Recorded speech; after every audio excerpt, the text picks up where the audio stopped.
আমি আমি মনাই নাই আমি নামানো উচ্চতম ন্যায়ালয়ত গোচৰ এটা চলি আছে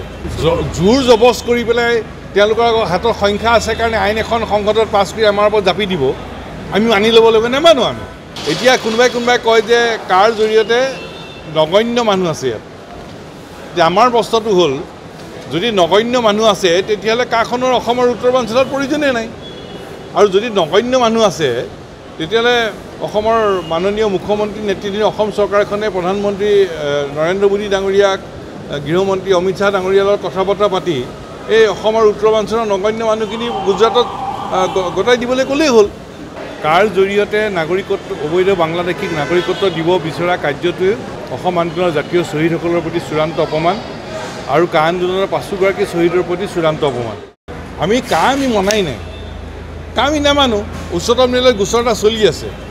জোৰ জবজ কৰি পেলাই তেওঁলোকৰ হাতৰ সংখ্যা আছে কাৰণে আইন এখন সংসদত পাছ কৰি আমাৰ ওপৰত জাপি দিব আমি মানি ল'ব লাগিব নামানো আমি এতিয়া কোনোবাই কয় যে কাৰ জৰিয়তে নগণ্য মানুহ আছে ইয়াত যে আমাৰ প্ৰশ্নটো হ'ল যদি নগণ্য মানুহ আছে তেতিয়াহ'লে কাখনৰ অসমৰ উত্তৰাঞ্চলত প্ৰয়োজনেই নাই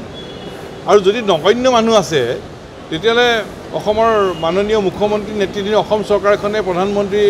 নৰেন্দ্ৰ মোদী ডাঙৰীয়াক গৃহমন্ত্ৰী অমিত শ্বাহ ডাঙৰীয়াৰ লগত কথা বতৰা পাতি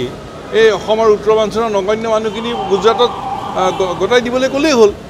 কাৰ জৰিয়তে নাগৰিকত্ব অবৈধ বাংলাদেশীক নাগৰিকত্ব দিব বিচৰা কাৰ্যটোৱে অসম আন্দোলনৰ জাতীয় শ্বহীদসকলৰ প্ৰতি চূড়ান্ত অপমান